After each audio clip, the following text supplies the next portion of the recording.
Bonjour à tous. Alors, Nicolas, je crois que tu t'appelles Cyril. Tu peux te renommer si tu Ouais, veux. je vais le faire quand même. Tac. Voilà, je récupère mon patronyme. M'entendez-vous? Oui, on t'entend, Ben. Ben, ouais, Super. Alors, bonjour à tous. Pour ceux qui participent pour la première fois, donc on a désactivé les micros et les vidéos de chacun pour éviter d'avoir pas mal de discussions. On va plutôt vous inviter à communiquer via le chat. Comme ça nous permettra de donner la parole à tout le monde et de travailler plus facilement. Ah, je vois que Eva et Nicolas sont habitués. Ils disent déjà bonjour dans le chat. Ça fait plaisir de voir des réguliers. Bonjour. Salut Naomi. On va peut-être attendre une petite minute que tout le monde se connecte. Oui, attendons une petite minute. ouais, Pendant ce temps, Nicolas, tu peux projeter si tu veux, comme ça je vais commencer à projeter. Ouais. Pour ceux qui ne nous connaissent pas, les Limpid Talks, c'est des petits déjeuners formation qu'on organise d'ordinaire chez nous à l'agence. On est basé à Paris.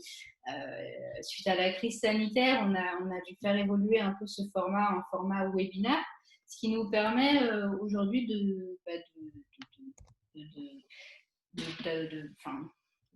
d'être d'aller au-delà un peu de Paris et d'être avec des gens qui sont plus en province et même parfois à l'international. Le sujet d'aujourd'hui, donc on va parler de comment améliorer l'expérience utilisateur d'un site internet. Et pour ça, on a deux intervenants aujourd'hui qui sont Nicolas et Benjamin, lesquels je vais laisser se présenter. Nicolas, je te laisse te présenter. Ouais. Donc là, je suis en train de partager mon écran. Déjà, est-ce que tout le monde voit mon écran? De mon côté, ça remonte. De mon côté, Fantastique. c'est bien aussi. C'est une excellente Parfait. nouvelle. Très bien, mais moi je suis ravi de vous voir. Je ne vous vois pas forcément, mais en tout cas qu'il y a toujours autant de monde sur ces webinaires qu'on a l'habitude de faire depuis 3-4 mois maintenant.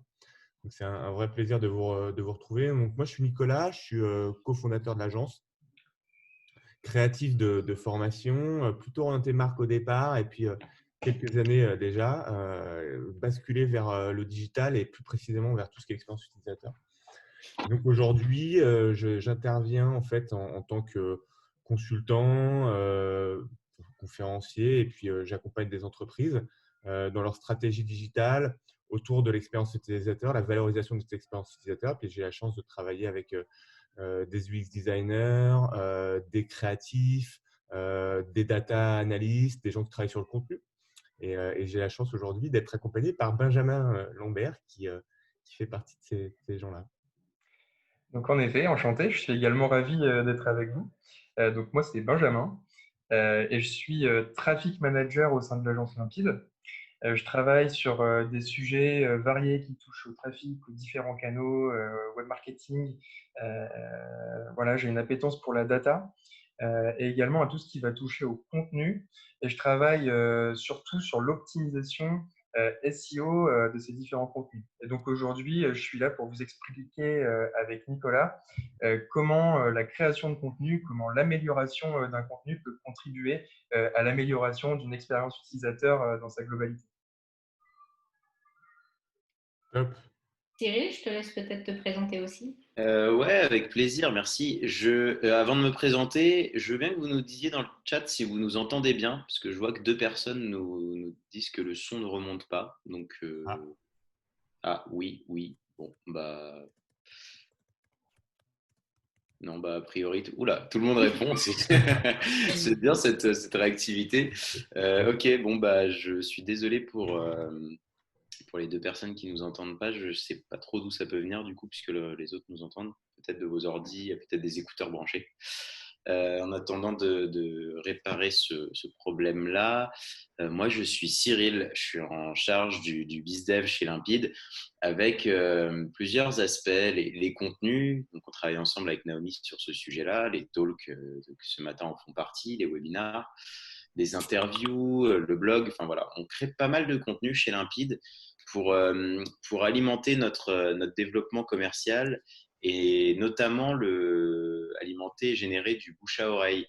On, on se développe beaucoup par le biais de référents, de personnes qui parlent de nous et qui nous recommandent à leur réseau.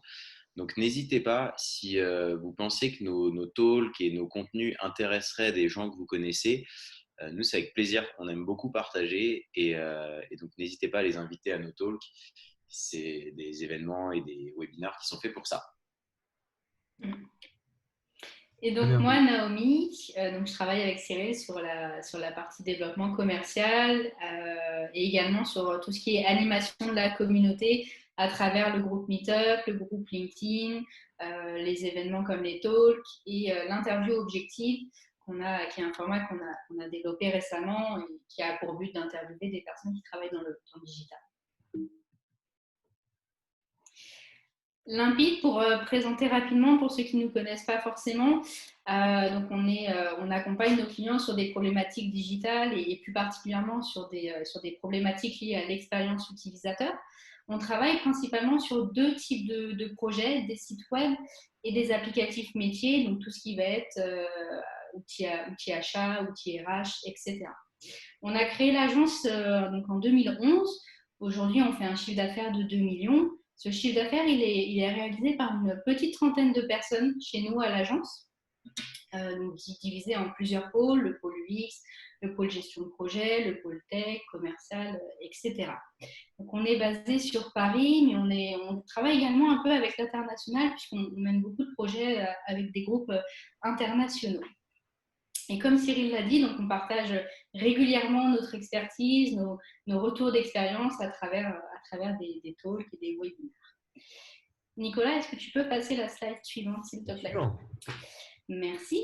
Donc chez Limpide, on a deux pôles de compétences. Dans un premier temps, le pôle UX, donc c'est tout ce qui va être analyse data, analyse comportementale, comprendre qui sont les utilisateurs, comment ils interagissent avec l'interface en question. On complète ça avec de l'interview et des tests utilisateurs.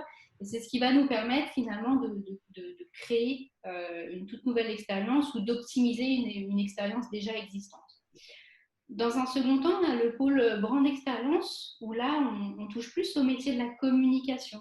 Donc, c'est tout ce qui va être comment on fait vivre une marque à travers un programme d'identité, un plan de communication, des supports, des stratégies d'acquisition, bien évidemment, et de l'onboarding. Voilà, tu peux passer la slide suivante. Et donc, le sujet du webinaire d'aujourd'hui, comment optimiser le build d'un site internet. Et là, je vais passer la parole à Nicolas et Benjamin. N'hésitez pas, si vous avez des questions, à les poser directement dans le chat. On est un petit peu nombreux aujourd'hui, mais moi, je serai modératrice. Donc, voilà, j'interviendrai directement auprès de Nicolas et Benjamin pour poser vos questions. Bon webinaire. Merci beaucoup, Naomi. Je suis ravi de pouvoir vous parler d'expérience utilisateur aujourd'hui. L'idée, c'est que le titre de ce talk, c'est comment optimiser l'expérience utilisateur de votre site internet. Alors, ce qui est intéressant, déjà en amont, avant de savoir comment on va le faire, c'est peut-être de se repencher sur les bonnes questions, de savoir pourquoi il faut le faire déjà dans un premier temps.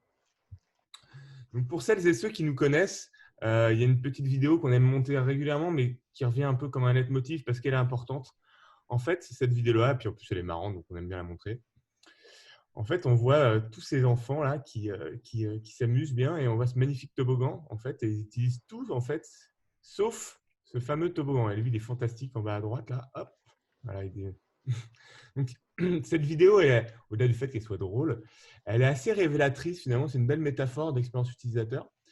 C'est qu'on a beau, finalement, travailler en amont sur une expression, un design d'expérience utilisateur qui soit le plus efficace possible, on peut se tromper. Voilà, ça fait partie des choses qui arrivent et l'objectif, c'est d'essayer de rectifier ça. Là, on voit qu'il y a forcément un designer de toboggan qui a mis tout son savoir-faire et toutes ses compétences pour réaliser ce magnifique toboggan, mais on sent bien que voilà, il ne correspond pas à la réalité de l'utilisateur. Et ça, c'est important. Et en ça, en soi, c'est important de savoir pourquoi il faut le faire, changer cette expérience utilisateur, l'améliorer. Et voilà, tout simplement, déjà, c'est parce qu'on n'a pas forcément les réponses à tout et il faut être dans cette démarche d'amélioration constante. Puis au-delà de ça, il y a des choses qui sont très intéressantes, qui sont des chiffres. On aime bien rajouter un petit peu de chiffres, c'est sympa. Le premier chiffre qu'on a, il est assez fort, quoi. C'est que 68%, presque 70% des internautes qui quittent un site en raison d'une mauvaise expérience utilisateur. Ça, c'est quand même important. Ça montre que perdre plus de la moitié de ces utilisateurs alors qu'on a vraiment pris du temps, de l'attention, du soin et dépensé de l'argent pour les faire venir finalement chez nous, c'est dommage quand même de ne pas réussir à les garder et de ne pas soigner cette expérience utilisateur. C'est un vrai impact. Donc ça, c'est la première chose et il faut en être conscient. La deuxième chose, c'est le partage de la mauvaise expérience. Une mauvaise expérience, on le fait tous au quotidien, moi le premier, quand je ne suis pas content d'une expérience utilisateur ou quand il y a quelque chose qui va mal sur un site internet ou une application. Généralement, on a tendance à le dire. On voit dans les commentaires d'ailleurs sur Internet, je pense que la part des commentaires qu'on voit sur les sites Internet ou les applications qui sont plutôt des mauvais commentaires, en fait, sont quand même relativement importantes. Et on sait qu'il faut vraiment soigner en fait cette expérience-là parce que on peut très bien rapidement perdre finalement une audience qu'on aura mis 25 ans à construire à cause de cette expérience utilisateur. Et puis le dernier, c'est l'investissement, en fait, c'est le retour, le fameux ROI. En fait, on nous demande, mais si j'investis dans l'expérience utilisateur, qu'est-ce que ça va me rapporter au final? Très difficile de répondre à cette question, mais il y a des études qui ont été faites là-dessus.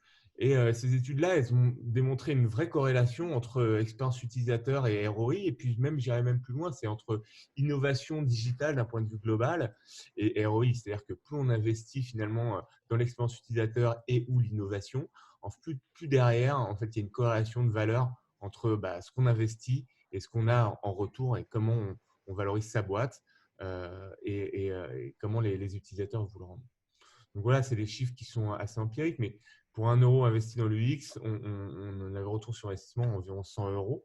Voilà, ça, c'est des chiffres qui sont réels en fait et qui dénotent bien de la valeur en fait de l'expérience utilisateur aujourd'hui. Donc ça, c'est quelques bonnes raisons pour optimiser votre expérience utilisateur. Il y en a plein d'autres, mais voilà, l'idée c'était de se remettre un petit peu dedans et puis de dégager les principales raisons. Et puis après, l'idée, c'est de se poser sur cette fameuse phrase, c'est quoi exactement l'expérience utilisateur d'un site internet?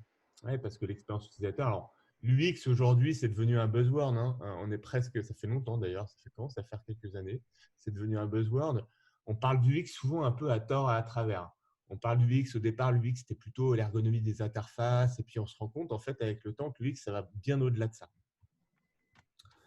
En fait, d'un point de vue global, l'UX, c'est deux choses, principalement.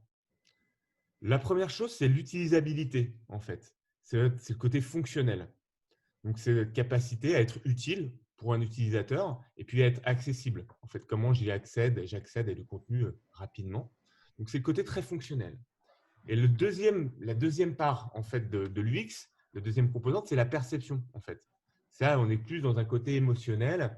Et là, on est sur des critères de désirabilité, de crédibilité. Donc, ça touche au contenu, ça touche au design, ça touche à pas mal de choses. Et en fait, l'UX, c'est ce qui différencie de l'utilisabilité. C'est-à-dire que c'est la combinaison de ces deux grandes familles qui sont l'utilisabilité et la perception qui permet de créer finalement une expérience utilisateur qui soit singulière, différenciante, qui permette à une marque d'exister. Donc ça, c'est important de se poser là-dessus. Puis il y a des gens qui ont réfléchi à ça, qui ont été encore plus loin en fait, pour essayer de comprendre quelles sont les différentes composantes de l'expérience utilisateur, d'aller encore plus loin. Et il y a un modèle que nous, on trouve hyper intéressant qui a été réalisé par Core-Esterne, qui est un designer UX, et qui nous permet d'entrevoir les 4 grandes composantes en fait, de l'UX et de comprendre finalement comment on doit agir sur ces composantes-là pour réussir à optimiser l'expérience utilisateur. Donc, on a ces 4 composantes qui sont le contenu, en fait, les but, business goals, donc la stratégie de business, finalement, d'un point de vue global, les objectifs. Bien évidemment, la partie user goals, parce que qui dit UX, du expérience utilisateur, donc sans utilisateur, il n'y a pas d'expérience, évidemment.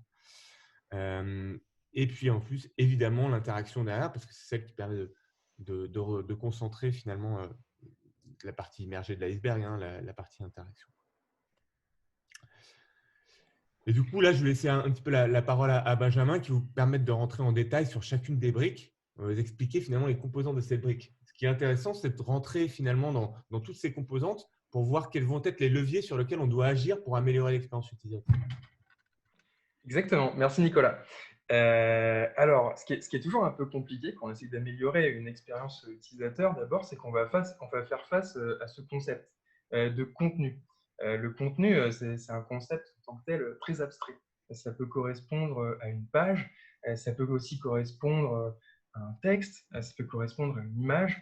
Donc voilà, l'idée, c'est que le modèle qui a été travaillé par ce designer UX nous permet d'y voir un peu plus clair et de réussir à décomposer dans sa tête les différentes strates d'un contenu pour aller définir une meilleure expérience utilisateur. Dans un premier temps, c'est important de comprendre qu'il y a différents types de contenus. Ça revient un peu à ce que je vous disais, mais un contenu, ça peut être un texte, mais pas seulement. Ça peut aussi être une photographie, une vidéo, une infographie. Voilà. La première chose, ça va être de prendre conscience de cette diversité. La deuxième chose, c'est les modèles. Les modèles de contenu, ça va faire référence à des regroupements de types de contenu. Des modèles qui sont plus compréhensibles et plus connus, entre guillemets. Si je vous donne un exemple, une recette de cuisine, ça va être un modèle de contenu qui va réunir à la fois du texte, une photographie, éventuellement une vidéo tuto. Voilà, cet ensemble va représenter un modèle. Ensuite, il y a une autre strate, c'est le traitement et la tonalité. Là encore, si on parle d'un texte, on va parler de tonalité de ce texte. Cette tonalité peut être assez neutre. A contrario, elle peut être personnalisée. Après, on peut encore aller plus loin, se dire qu'on va être avec un ton plutôt didactique, on va être avec un ton plutôt amusant. Voilà. Et après, si on parle de visuel, donc tout ce qui va toucher à l'image, on peut se dire qu'on aura un traitement de style plutôt vintage ou alors un traitement… je suis navré, il y a des travaux au-dessus de chez moi, c'est les aléas du direct. Voilà, ça peut être quelque chose qui va être traité en bichromie, en noir et blanc. Voilà, ça, c'est des partis pris qui vont permettre, dans l'absolu, d'aller définir une meilleure expérience. Après, on va avoir la méthode. La méthode, c'est un petit peu plus complexe à appréhender. En fait, ça représente une posture créative. Par exemple, on va pouvoir se dire que ces contenus vont être travaillés avec une méthode de type storytelling, ou alors une méthode type métaphorique, une méthode analogique. Voilà. On est dans des grandes postures créatives et c'est important de bien prendre conscience de cette dimension qui est assez différente finalement de la tonalité. Ça ajoute du corps à votre expérience de contenu. Et ensuite, on a ce qu'on appelle l'architecture. Alors, l'architecture, c'est simplement le fait d'aller jongler avec les types de contenus, les modèles, les traitements, les méthodes pour aller définir une bonne expérience. Quand vous allez essayer de définir une expérience utilisateur et que vous allez vous pencher sur les contenus, essayez de faire l'effort de vraiment visualiser toutes ces différentes strates et ça va vous permettre de vraiment avoir une vision globale et de booster le tout. Ouais, c'est important, effectivement. Donc, on voit que le contenu, finalement, il y a plein de leviers pour optimiser du contenu. Et c'est la même chose pour les utilisateurs, en fait. Donc, d'un point de vue global, il faut essayer, dans un premier temps, bien évidemment, de comprendre quels sont les types d'utilisateurs qui viennent sur notre site. Si on ne le sait pas, il va falloir se pencher dessus, en fait. Donc, ça va nécessiter, on le verra après, sur comment, en fait, on essaie de comprendre qui sont les utilisateurs. Ça, c'est un petit peu plus loin dans notre présentation de ce matin, mais déjà, il va falloir essayer de comprendre quels sont les types d'utilisateurs. Et puis après, derrière, évidemment, quels sont leurs besoins et leurs motivations.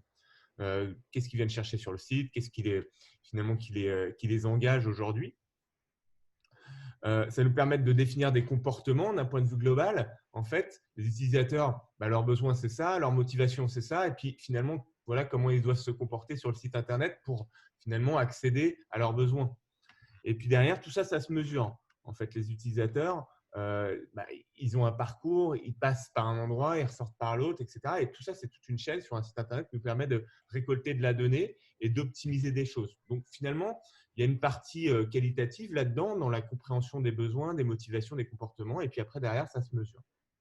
Exactement. Pour compléter sur ce que dit Nicolas, c'est là où vont s'avérer très importants tous les outils d'analyse d'audience, type Google Analytics, et ça va être important de les utiliser pour bien comprendre le profil des cibles. Et ensuite, on va aller définir les bons KPI qui vont nous permettre de mesurer les comportements. Avec Google Analytics, on a la possibilité, par exemple, de savoir quelle est la page la plus consultée et comment se comporte un échantillon d'utilisateurs vis-à-vis de cette page. Donc vraiment, après, c'est l'occasion de savoir ce qui plaît dans un site et d'aller plus loin. Ouais, tout à fait. Et après, sur la partie business goal, ça, c'est le pendant de la partie utilisateur, hein. C'est-à-dire, nous, de notre côté, en tant que marque, en tant qu'entreprise, il va falloir en fait comprendre quelle est notre activité en fait d'un point de vue global, comment on est structuré, finalement quels sont nos besoins, quelle est notre raison d'être d'un point de vue global, et puis qu'est-ce qu'on vend, nos offres, en fait, structurer nos offres, que nos offres sont claires, pas claires, etc. De cette partie offre, en fait, tout de suite, derrière, ça se mesure. Quand on a une offre sur Internet, quand on vend cette offre, on est capable de faire une corrélation entre la complétion de cette offre, en fait, et le ROI sur ces offres-là. Et puis, on est capable après de définir tout ça. Ça définit une mission globale de l'entreprise. Donc, l'idée, c'est de rentrer dans cette stratégie business, en fait, en comprenant qui on est d'un point de vue global, nos offres, en essayant de mesurer finalement et d'ajuster finalement ces offres pour être le plus performantes possible. Puis ça définit notre raison d'être, notre mission en tant que marque d'un point de vue global auprès des utilisateurs. Ouais, c'est vrai, hein. Pour échanger aussi avec toi, Nicolas, on constate souvent que mieux l'offre est définie, meilleure l'expérience utilisateur sera, quoi. Et souvent, sur nos sujets, on est amené à se questionner sur la définition de cette offre. C'est là où c'est aussi intéressant, c'est que toutes ces dimensions étant interconnectées, on sait en allant travailler une UX, on peut aussi être force de proposition sur la valorisation d'une offre. Et c'est hyper important d'échanger sur tous ces enjeux, quoi. Tout à fait.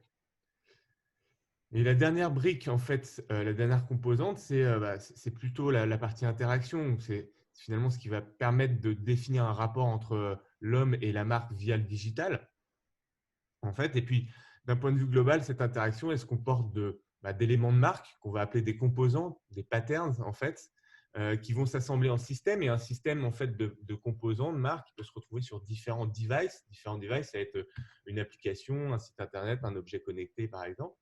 Donc, c'est toute la partie, finalement, langage design de marque. C'est un petit peu théorique, hein, tout ça, mais c'est important quand même. Et en fait, ça nous dit quoi? Ça nous dit qu'il y a besoin d'avoir une cohérence, finalement, quand on est une marque, qu'on a différentes composantes sur différents devices, en fait, différentes marques sur différents devices. On a besoin d'avoir cette cohérence globale. Et c'est ce qui définit le rapport humain, en fait, entre l'interaction, avec l'interaction entre la marque et l'outil digital. Donc, c'est important aussi également de bien se penser sur l'interaction parce que c'est finalement la dernière brique, celle qui soigne l'expérience utilisateur. Et l'objectif, c'est de créer cette logique en fait, de marque au travers de l'interaction et de sentir bien. Donc, ça va avec le contenu, évidemment. Et finalement, là, on rentre plutôt sur une partie design pure et dure. D'un point de vue global, si on résume ce qu'on vient de se dire, c'est assez théorique, mais c'est très important en fait. Il y a toutes les composantes qu'il va falloir surveiller pour optimiser. Et pour vraiment optimiser l'UX d'un site internet, il va falloir optimiser ces 4 composantes qui vont être le contenu, la compréhension des besoins utilisateurs, les enjeux stratégiques, la façon dont on s'exprime en fait et nos objectifs business, et puis les interactions, c'est-à-dire que la partie visible de l'iceberg et le design en lui-même et la façon dont on prend l'expression de ce design et on la met en place. Donc, une fois qu'on a vu ça, on peut se pencher maintenant, c'est comment on va mettre en place la démarche d'expérience d'amélioration UX. Ça va être important. Nous, à l'agence, on a mis en place, c'est une méthode qui est issue de nos années d'expérience sur la question en fait, de la refonte de sites Internet ou l'optimisation de sites Internet. En fait, c'est une méthode qui est assez simple, hein, qui est en 4 étapes. La première, c'est la mesure de l'expérience. On va essayer de comprendre l'expérience existante, en fait, parce qu'on a besoin de s'appuyer sur des choses tangibles pour pouvoir améliorer. Une fois qu'on a compris l'expérience, on va passer dans une phase de redéfinition de cette expérience, c'est-à-dire qu'est-ce qu'on va améliorer, pourquoi on va le faire, comment on va le faire, quels vont être les objectifs et comment on va atteindre ces objectifs. Une fois qu'on a défini cette première phase, après, derrière, ça nous permet de partir en design. On sait ce qu'on va faire, comment on va le faire, sur quel levier. C'est important. Puis la dernière partie, c'est la diffusion de l'expérience. Là, on est plutôt sur faire se connaître, en fait, faire savoir, que ce soit en interne ou auprès des utilisateurs, le changement. Et c'est important parce que c'est souvent un petit peu négligé. On a tendance, une fois qu'on met en ligne, à laisser passer un autre sujet, laisser faire vivre les choses de manière naturelle. Et c'est une erreur. On verra qu'il y a des leviers en fait, pour créer de l'engagement et ne pas rompre ce lien avec ses utilisateurs. Et ça, d'un point de vue global, c'est un cercle vertueux en fait. Et c'est un cercle vertueux sur lequel on va pouvoir voir qu'il y a des composantes qui sont autant de petits modules en fait qui vont s'assembler et qu'on va devoir designer, enfin, on va devoir, pardon, pas assembler, on va devoir assembler ensemble de la meilleure manière possible pour que ça ait du sens par rapport aux objectifs qu'on va atteindre. Donc, on va rentrer dans le détail de chacune de ces briques. La première, c'est la mesure de l'expérience. Donc, quand on veut mesurer l'expérience, on a une méthodologie bien précise. L'idée, c'est d'aller comprendre l'existant pour identifier les fameux axes d'amélioration qui vont être résolus au moment du design de l'expérience utilisateur. On dispose de différents outils. Donc là, ça va être intéressant de bien maîtriser à ce niveau-là Google Analytics, j'en parlais juste avant. Et on a aussi d'autres outils complémentaires dont je vais vous parler juste après. Donc, dans un premier temps, pour gagner du temps, on peut objectiver avec de la data brute.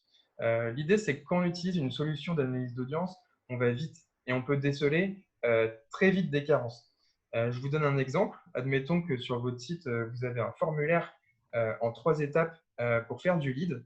Vous allez rapidement constater avec une solution telle que Google Analytics, par exemple, que au niveau de l'étape 2, tout le monde quitte votre formulaire. Donc là, par exemple, vous allez vous dire, OK, en fait, moi, mon site, il me permet d'attirer de nouveaux utilisateurs, des internautes, des prospects potentiels, des gens qui entrent dans mon funnel, qui commencent à compléter mon formulaire et qui commencent à le quitter. Et donc là, vous allez vous dire, pourquoi ces derniers le quittent-ils? Et à ce moment-là, ça va être important de zoomer un peu. Et c'est là qu'on va avoir des outils comme Hotjar qui permettent de faire de l'analyse plus comportementale. C'est des outils qui permettent de faire du screencast, donc vraiment d'aller visualiser la visite d'un internaute qui vont vous apporter d'autres billes. Donc typiquement, avec Analytics, vous allez savoir que vous avez un problème sur votre formulaire. Et ensuite, avec Hotjar, vous allez visualiser le problème. C'est-à-dire que vous allez voir l'internaute en train d'interagir avec le formulaire et peut-être qu'il va être coincé à un moment très particulier. Peut-être qu'au moment où on va lui demander d'ajouter son numéro SIRET, un exemple concret, l'utilisateur va avoir des difficultés parce qu'il ne va pas forcément savoir ce que c'est, il ne va pas savoir où le chercher, et là, il quitte le site.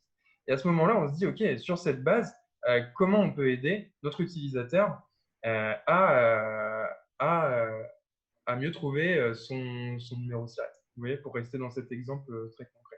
Donc ça, c'est la démarche. Et après, donc une fois qu'on a identifié des points de friction, l'idée, ça va être de dégager des motivations aussi, avant de designer l'expérience. Et ça, je vais passer la main à Nicolas, qui a l'habitude de travailler sur ce type de sujet. Benjamin, Nicolas, je me permets d'intervenir et du coup, excuse-moi Naomi, je te coupe. Pas de souci. J'ai une question de Diane qui me l'a envoyée en direct sur un exemple concret d'utilisation d'Hotjar et je peux répondre aussi. On avait un cas d'une optimisation qu'on a mise en place qui était assez simple. C'était sur un site web, un mot est écrit en bold dans le texte, donc en gras. Ok. Et en fait, sur la partie analyse data, on voyait qu'on avait une perdition entre la page 1 et la page 2. Et l'analyse Hotjar nous a permis de voir que les gens cliquaient sur ce mot bold en attendant d'avoir un lien. Et ils cliquaient plusieurs fois, insistaient. Et en fait, l'optimisation qui était assez simple à mettre en place, c'était seulement rajouter un lien pour amener l'utilisateur à l'étape suivante dans son parcours. Donc, ça peut être des choses très simples comme ça qui se voient grâce à la combinaison des deux. Et je te repasse la parole, Naomi. Excuse-moi de t'avoir coupé. Non, pas de souci. Benjamin, j'avais une question pour toi de Marina. Hotjar, c'est une plateforme payante? Oui, tout à fait. Le prix va varier en fonction du nombre de comptes que vous avez, tout simplement. Donc, nous, en tant qu'agence, comme on manage plusieurs comptes, ça va être plus cher. Mais en moyenne, vous allez être aux alentours de 30 euros par mois. D'accord. Et c'est une plateforme qui peut être aussi utilisée pour aussi bien une application web ou mobile? Alors moi, j'ai surtout travaillé sur du site web. Pour de l'application mobile, faudrait qu'on se renseigne. J'ai pas envie de vous dire de bêtises. Ouais, moi, ça marche pour de l'application mobile. En fait, ça dépend de la D'accord. techno derrière. Si on est sur de la web app, ça va marcher. Si on est sur de l'app native, ça dépend. Ça dépend après derrière. Ça va, en fait, c'est un bout de code comme Analytics à l'intérieur de l'application. Donc, parfois, on a des surprises en fait sur Hotjar.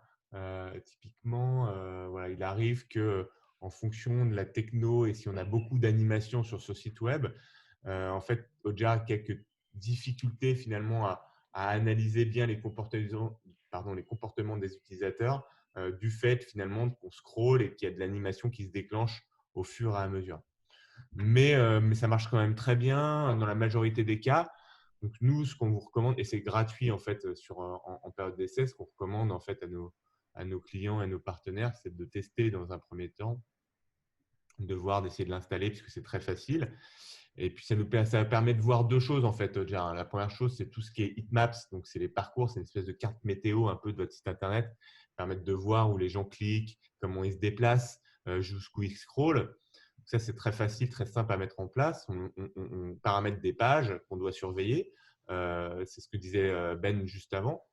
Et puis après, derrière, on a la partie qui est plutôt là des parcours anonymisés. Ce sont des vidéos en fait de parcours. On voit l'utilisateur se déplacer, cliquer, passer d'une page à l'autre, etc. Donc il y a pas mal en fonction de la taille de l'audience. Voilà, il faut bien paramétrer l'utilisation de Hotjar pour pouvoir l'exploiter pleinement. Mais par contre, c'est très intéressant. Puis ça permet de voir un peu, c'est toujours sympa de voir les coulisses et de voir comment finalement les gens se comportent. Et ça apprend beaucoup. Donc, c'est du temps de traitement, par exemple, Hotjar, mais c'est dans une logique d'amélioration de l'expérience utilisateur. C'est vraiment ultra intéressant. On arrive à dégager des comportements, comme le disait Cyril, qui peuvent être parfois des petites choses, en fait, parfois des choses plus importantes. Donc, l'objectif, c'est d'éviter les points de friction et d'améliorer des petits défauts de conception ergonomiques. Et puis, d'avoir une réflexion globale aussi sur les contenus. Parce qu'effectivement, on peut voir que certaines pages, parfois, sont très lues. Et on peut voir que certains paragraphes aussi, quand on regarde des comportements, requièrent plus d'attention. Il faut essayer de comprendre pourquoi. Et à l'inverse, on va se rendre compte qu'il y a des pages qui sont à peine lues et il faut essayer de comprendre pourquoi aussi. Donc voilà, ça c'est important. Hotjar fait partie des outils qu'on a l'habitude de travailler nous au quotidien. Exactement. Et j'ai vu une question passer. Une personne nous demande si on utilise Hotjar plutôt sur une durée courte ou alors plutôt en amélioration continue long terme. Moi, je dirais qu'on peut l'utiliser dans les deux cas de figure. On a ces quick wins, d'abord, dont celle dont parlait Cyril, par exemple. Mais après, admettons que vous modifiez une partie très importante de votre site Internet. Admettons que vous challengez complètement votre funnel de conversion. Ce sera intéressant de faire de l'analyse Hotjar avant pour avoir le constat et aussi d'en faire après pour aller comprendre comment l'internaute va se comporter in fine après vos optimisations. Et là, c'est une utilisation plus long terme. Moi, je dirais que les deux ont une vraie valeur ajoutée. Ouais, c'est sûr. Et comme tu disais, pour compléter ce que tu disais, Benjamin, là, c'est important, c'est que Hotjar va nous permettre de dégager quelques comportements, mais il ne va pas nous permettre de tout comprendre, en fait. Et quand on va essayer, finalement de dégager certains comportements, on va parfois y arriver et là, on va avoir envie de creuser. Et pour aller creuser, il va falloir dégager des motivations. Et là, on va rentrer un petit peu plus encore dans le quali, c'est-à-dire qu'on va aller interviewer les utilisateurs, réaliser des enquêtes avec Typeform, par exemple, sur des modules d'enquêtes utilisateurs qui sont des enquêtes utilisateurs UX.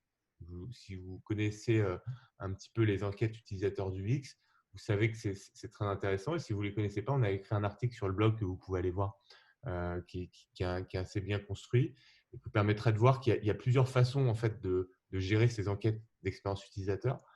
Mais elles vont nous permettre de rentrer encore plus en détail, d'essayer d'affiner, de savoir pourquoi en fait, il y a ces zones de friction qu'on n'arrive pas forcément à résoudre. Et puis aussi, ça va nous apporter d'un point de vue global de l'eau au moulin pour pouvoir avoir une démarche d'innovation sur des comportements précis.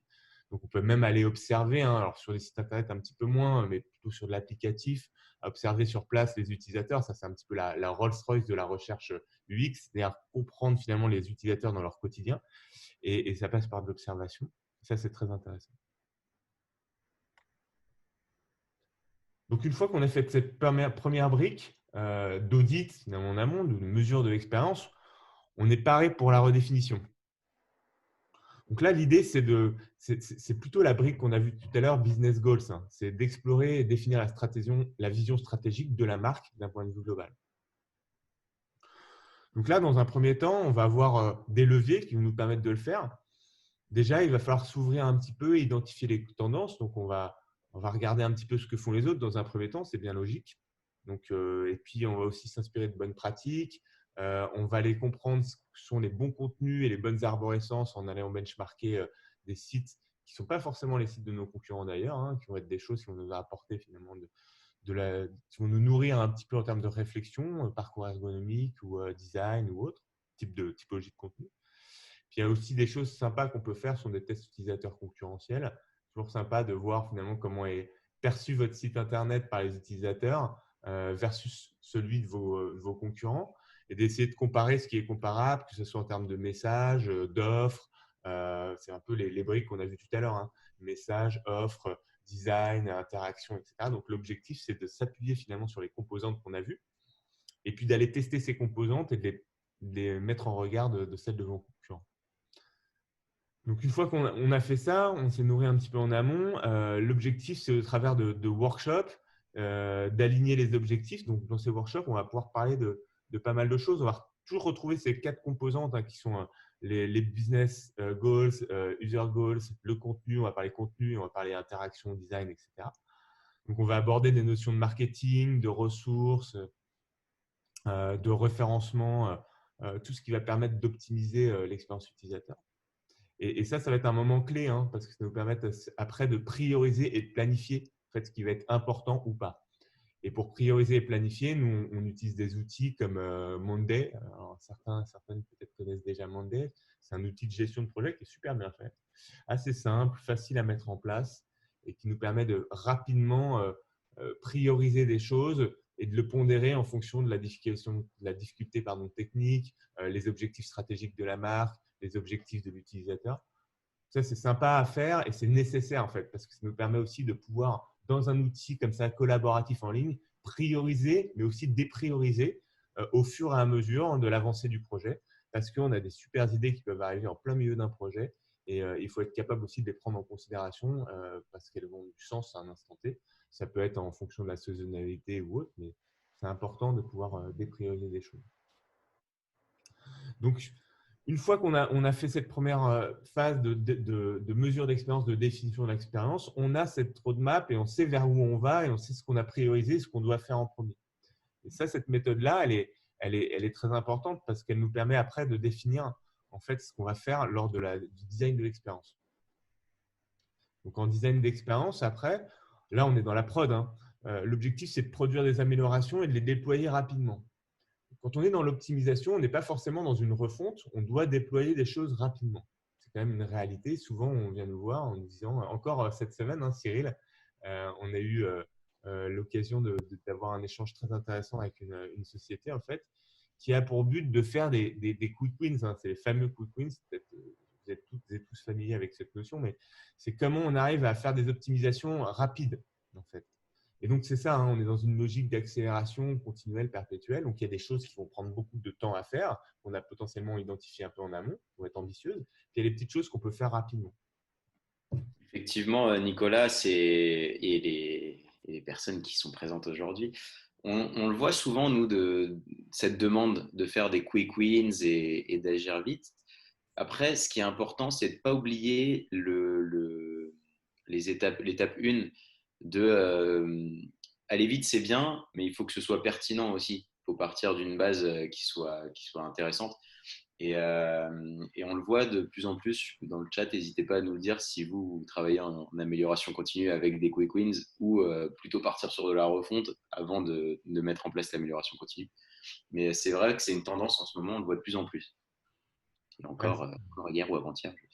Il y a un moment donné où il faut bien réfléchir aussi, comme tu disais Cyril, à est-ce qu'on est vraiment dans de l'amélioration continue ou est-ce que finalement, une fois qu'on a réalisé l'étape de la définition d'expérience, si on doit être dans une refonte finalement ou une optimisation.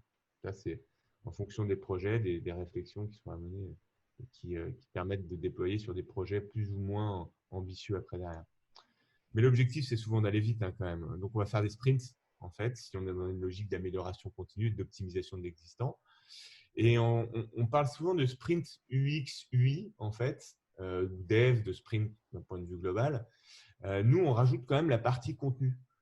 Pourquoi ? Parce que, et ce n'est pas Benjamin qui me contredira là-dessus, c'est souvent un enjeu stratégique majeur, en fait, d'optimiser du contenu sur un site Internet. On connaît toutes et tous l'importance du SEO en fait sur un site internet, c'est vraiment déterminant. Et du coup, le sprint contenu, la partie contenu à l'intérieur du sprint, elle va être ultra importante parce que on va avoir besoin de réécrire du contenu, de produire éventuellement du contenu, d'améliorer des choses, peut-être d'insérer dans son nouveau site internet une FAQ par exemple. C'est des choses qui peuvent prendre du temps. Donc, il va falloir le quantifier et pouvoir optimiser cette expérience utilisateur. Ça passe aussi par la prise en compte que le contenu, ça prend du temps et qu'il faut le faire bien. Parce qu'une fois que c'est en ligne, Google, il a envie en fait, il vous référence bien par rapport à la qualité de ce contenu, quoi. Ouais, tout à fait. Et ça peut parfois paraître difficile d'aller mêler une réflexion SEO avec une réflexion UX. Mais en réalité, ça se fait facilement à partir du moment où vraiment vous prenez le temps d'échanger entre experts, que vous prenez le temps de vraiment travailler ensemble au cours de séances collectives. Ça, il n'y a pas de secret. C'est ce qui permet d'avancer dans cette direction en amont d'un sprint. Ouais, clairement, c'est ultra important, hein. Puis après, Et on va éprouver ces nouveaux là, si je parcours. peux intervenir excuse-moi une seconde. Quelque chose qui est intéressant sur le contenu aussi en amélioration continue, on voit le logo en bas de Testapic, qui est un de nos partenaires qui permet de tester des prototypes. Et en ce moment, sur Testapic, donc moi, je suis testeur pour faire un peu de veille, voir comment l'outil fonctionne. Et en ce moment, on voit beaucoup passer de sites de voitures, PSA, Volkswagen, voilà, qui testent leur maquette. Et en fait, c'est très drôle parce que les tests sont très orientés contenu et moins UX ou UI. Et ça se joue sur des choses assez fines, sur des titres, sur des wordings de mots pour présenter une offre. Et on le voit, hein, c'est ce type d'information et d'explication de l'offre via le contenu ou même de la photo, hein, qui peut facilement créer une bonne ou une mauvaise expérience. On l'a tous vu, hein, quand on a une fiche produit qui n'est pas assez claire ou on a une interrogation, forcément ça ralentit l'achat. Et donc du coup, le sprint contenu est aussi intéressant à tester et surtout pas négliger cette partie-là dans le test. Ouais. Donc pour ça, effectivement, comme tu disais, Cyril, on va faire des prototypes. En fait, on va tester. Ces prototypes, ils peuvent être… Alors, si on a la chance d'avoir des prototypes à disposition qui sont déjà prêts à être déployés, on peut les faire tester rapidement au travers de tests utilisateurs. Il y a des plateformes qui sont plus ou moins ambitieuses pour faire du test. Testapic, c'est une belle plateforme. Nous, on est partenaire de Testapic. Donc, c'est une belle plateforme qui permet d'aller recruter, en même temps tester avec plein de formats de tests différents, super intéressant. Puis après, on utilise aussi parfois Maze aussi, qui est notre plateforme. On voit le petit logo qu'on voit en bas à gauche. Il nous permet là plutôt de faire tester des prototypes en fait, alors qu'avec Testapic, c'est plus intéressant de faire tester du vrai site internet, faire de la B-testing aussi derrière. Donc, en fonction de ce qu'on a à disposition, de temps qu'on a, de l'accès finalement à nos utilisateurs, qu'on a ou pas, est-ce qu'on a déjà un pôle d'une communauté auquel envoyer notre test ou pas. L'objectif, c'est d'utiliser la meilleure solution possible pour le faire, pour mettre en place ce test. Et l'idée, c'est pas d'être dogmatique, de pouvoir être malin en fait pour aller vite. L'objectif, c'est de déployer rapidement et c'est ce qu'on a aussi juste en dessous. Faut être capable de déployer rapidement. Donc, le sprint contenu UX/UI, logiquement, on devrait rajouter le dev dedans, mais parfois, vu qu'on a besoin en fait de tester les choses avec un petit peu plus de recul, on a tendance à sortir le sprint dev une fois qu'on a validé en fait en amont des concepts, plutôt que d'être dans une itération, on met le dev à l'intérieur, ce qui potentiellement est plus chronophage et potentiellement est un petit peu plus long à réaliser. Voilà. Et j'ajouterais rapidement au sujet de l'A/B testing qu'on va avoir différents types d'A/B tests. En fait, à partir du moment où vous allez être dans une réflexion sur votre site qui est vraiment structurante. Donc, par exemple, si vous êtes sur la création d'un site internet, si vous êtes sur la refonte d'un site internet, là, ce que vous allez faire tester, c'est des prototypes. Donc là, vous allez passer par des outils comme Testapic, voilà, de vrais outils de fond hein, qui vont vous donner de véritables avis d'utilisateurs formalisés, verbalisés. Et après, alors, on parlait de Quick Wins tout à l'heure, mais si vous avez un site qui est déjà en ligne et que vous voulez faire des tests très rapidement, là, vous avez des outils complémentaires comme Google Optimize, par exemple, qui vous permet directement en ligne d'aller tester deux wordings différents. Donc, je ne vais pas rentrer trop dans la dimension technique, hein, mais globalement, si vous avez une page qui existe avec Google Optimize, sans avoir de notion en code, vous allez pouvoir créer une variante de votre page, la diffuser à un échantillon de votre audience et analyser l'impact sur vos taux de conversion, sur vos performances. Donc voilà, ça aussi, ça fonctionne et c'est beaucoup plus rapide. Après, quand on est dans une vraie réflexion structurante, la méthode interview, test utilisateur est quand même beaucoup plus structurante. Nicolas, Benjamin, j'ai une petite question pour vous. Sur les 4 blocs de la méthode limpide, quelle est l'étape où on passe le plus de temps? C'est une bonne question. Sur les quatre points, excuse-moi, je n'ai pas bien entendu. Sur les 4 étapes de la méthode limpide, donc mesurer, définir, designer et promouvoir, quelle est l'étape qui prend le plus de temps en fait? Et est-ce qu'on a un chiffre à donner en moyenne? En fait, tout dépend de la densité du projet. Ce qu'on va voir, c'est qu'il y a des objectifs en fait, qui sont souvent donnés en termes de budget, en termes de planning. Et donc, en fonction de ces objectifs-là, on va essayer d'améliorer et d'optimiser la méthode en elle-même pour mettre en regard cette méthode-là, qui est assez dense, hein, si on l'utilise dans son entièreté, avec les objectifs qui sont les nôtres. Donc, si on est dans une refonte totale, c'est-à-dire que là, généralement, on va aller dans l'intégralité de la méthode, la partie la plus longue quand même, ça reste le design. Ça reste le design de l'expérience parce qu'effectivement, on a la partie ergonomie, design et après développement qui est sur un site internet aux alentours en 3 mois en moyenne à peu près, jusqu'à 5 mois pour les très très gros sites. Alors que plutôt sur la partie en amont, on est plutôt sur 1 mois et demi, généralement 1 mois et demi, max 2 mois. Donc ça serait plutôt là quand même la partie du design de l'expérience qui est la plus lourde quoi, en termes de longueur. Après, voilà, ça dépend du projet. Si on est sur une logique d'optimisation, la partie design de l'expérience, ça peut être très, très, très, très simple, très, très rapide. Et on va plutôt passer plus de temps en amont à essayer de comprendre, analyser, se poser, redéfinir ensemble pour au final améliorer parfois certaines petites choses qui vont être des étapes dans un funnel de conversion, par exemple. Et là, on va se rendre compte qu'on va passer énormément de temps en amont à essayer de comprendre et finalement peu de choses au final pour améliorer un peu de conversion et qui va être intéressant, enfin, genre accomplir un objectif intéressant, mais On va passer beaucoup plus de temps en amont. Et justement, est-ce qu'il y a des problèmes récurrents parmi nos clients? Est-ce qu'on voit un peu toujours les mêmes problèmes dans les projets? Ah oui, oui, oui. Souvent, c'est des problèmes de… Déjà, le premier problème, c'est le problème de contenu, souvent, en fait. C'est-à-dire que le contenu sur un site internet, hein, le contenu il n'est pas assez performant, en fait, ou les mots sont pas bons, ou la stratégie elle est plus bonne, les offres, etc. Donc, ça, c'est la première chose, en fait. Et puis après, les problèmes de navigation, souvent de compréhension. Après, des problèmes de contact. Il n'y a pas une seule typologie de problème, hein, ça va dépendre. Entre un site e-commerce, par exemple, et un site vitrine, c'est très différent.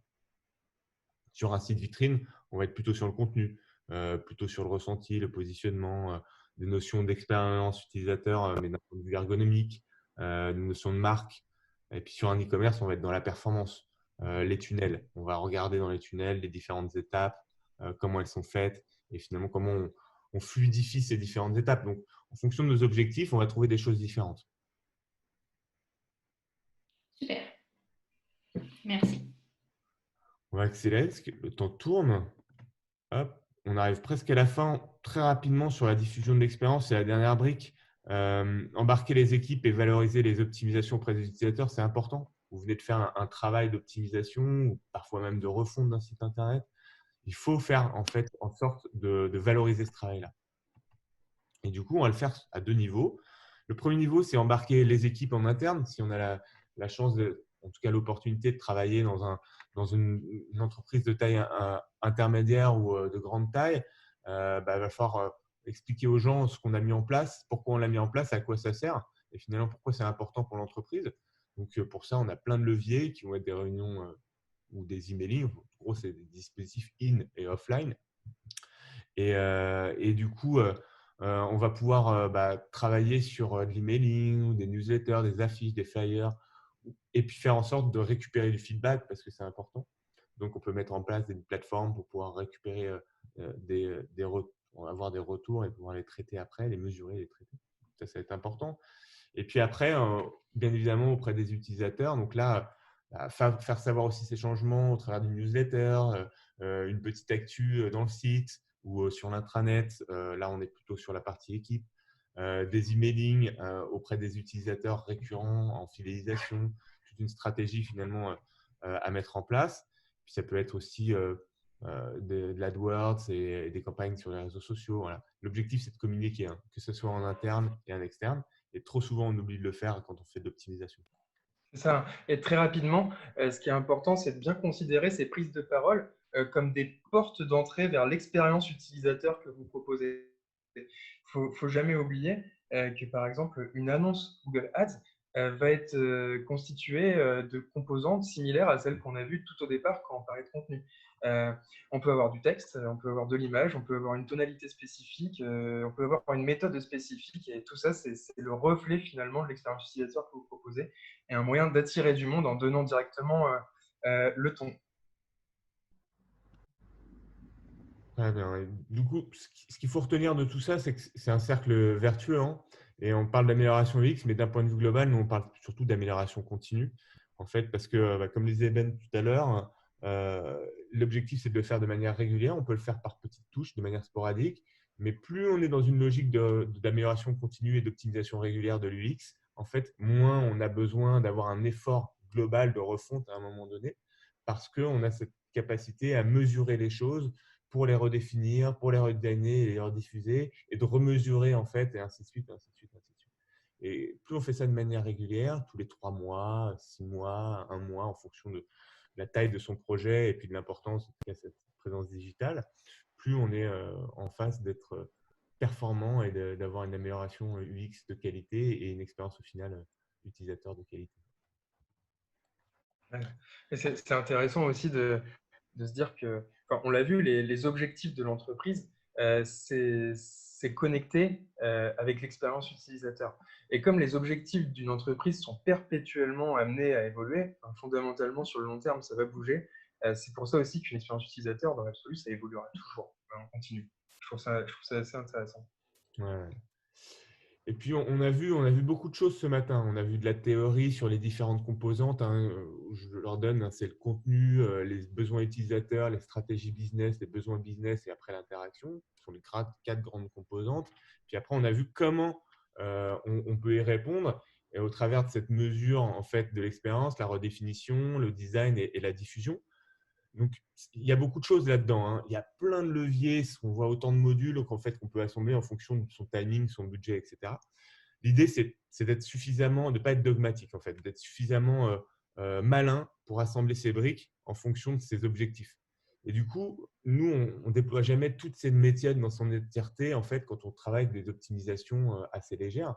Là, on peut faire des trucs très, très simples, très faciles à mettre en place. On peut faire un petit audit comportemental au jar avec des quick wins UX, par exemple, sur un funnel, essayer de comprendre et puis de redéployer des choses très rapidement, en fait. Donc ça, c'est les choses qui sont très rapides. Tout à l'heure, on parlait de timing pour chacune des briques de l'amélioration continue. Là, c'est des choses qui peuvent être faites sous 5 jours, 10 jours, si c'est bien réalisé, quoi. Donc, l'idée, c'est d'avoir des choses qui peuvent être assez rapides à mettre en place et puis qui vont améliorer les choses quoi qu'il arrive. Alors, on n'est pas dans le spectaculaire, mais par contre, on est dans l'efficace et ça nous permet d'améliorer les choses, surtout quand on fait de la conversion sur son site web. Dans les tunnels, c'est vraiment important. A contrario, on peut aussi aller un petit peu plus loin et pas forcément être dans l'amélioration continue UX de type ergonomique, mais plutôt dans l'amélioration UX de type contenu. Et là, en fait, on va plutôt travailler sur ces audits SEO en amont, ce qui est pour nous fondamental et obligatoire en fait quand on travaille sur un site internet. C'est vraiment, faut jamais négliger ça, quoi. Il faut investir d'ailleurs là-dessus énormément, puisque c'est ce qui permet de remonter à moyen long terme, donc d'être vraiment bien positionné. Donc l'audit SEO peut nous amener aussi à réaliser derrière des benchmarks et de proposer des nouveaux types de contenus réécrits d'un point de vue pertinent, que ce soit en accord avec la vision stratégique business de la boîte et puis derrière les objectifs de référencement qu'on a identifiés lors de l'audit SEO. Et ça se met rapidement en ligne parce qu'on n'a pas besoin de tech en fait. Là, on parle de back-office, on parle de saisie de contenu et d'optimisation de contenu. Donc, c'est des choses qui peuvent être aussi faites par d'autres équipes. Là où sur les quick wins UX, on aura besoin d'un petit peu de technique et potentiellement d'autres ressources, que ce soit en interne ou à l'externe. Donc voilà, tout ça pour dire qu'il n'y a pas une seule méthodologie pour faire de l'amélioration UX. Il faut rester ouvert, en fait, être malin, définir finalement c'est quoi en fait notre objectif, qu'est-ce qu'on a envie d'améliorer. Bien être conscient qu'on a ces 4 grandes étapes, en fait, 4 grandes composantes de l'UX qu'il faut qu'on optimise. Et après, derrière, on dit comment on agit sur chacune de ces étapes. Et ça, voilà, c'est une démarche d'amélioration continue qui à titre, nous, en tout cas, ce qu'on pense, c'est qu'elle doit être adaptée en fait, à la taille du projet et aux ambitions du projet. Voilà. Merci. Merci à tous d'avoir, merci Nicolas et Benjamin d'avoir animé, merci à tous d'avoir participé. On a, je vois des remerciements dans le chat, ça fait plaisir. Alors, moi, je vais faire un petit message pour clôturer ce talk et avant de partir en congé et de reprendre en septembre les webinars et les talks. On ne le partage pas assez, mais ça nous fait plaisir parce qu'on voit dans les personnes inscrites des personnes qui reviennent régulièrement, qui aiment suivre notre contenu, donc ça nous fait plaisir. On voit aussi des clients, des partenaires et aussi des prospects. Là, j'ai vu quelqu'un de la BNP, par exemple. Donc, on travaille avec la BNP, mais la personne qui s'est inscrite n'est pas notre client. Donc, ça fait plaisir de voir qu'on a un peu de rayonnance et d'écho. Les webinars et les talks, c'est un moment d'échange. Et si vous avez des sujets que vous voulez traiter avec nous au sein de votre entreprise, c'est quelque chose qu'on fait aussi. Donc, à partir de septembre, du coup, parce qu'en août, ça risque de ne pas attirer beaucoup de monde, mais on pourra mettre ça en place. N'hésitez pas à revenir vers Naomi ou moi pour qu'on monte un talk ensemble chez vous. Et sinon, on continuera à produire du contenu sur les prochains mois qui arrivent. Merci à tous. Merci beaucoup. Merci.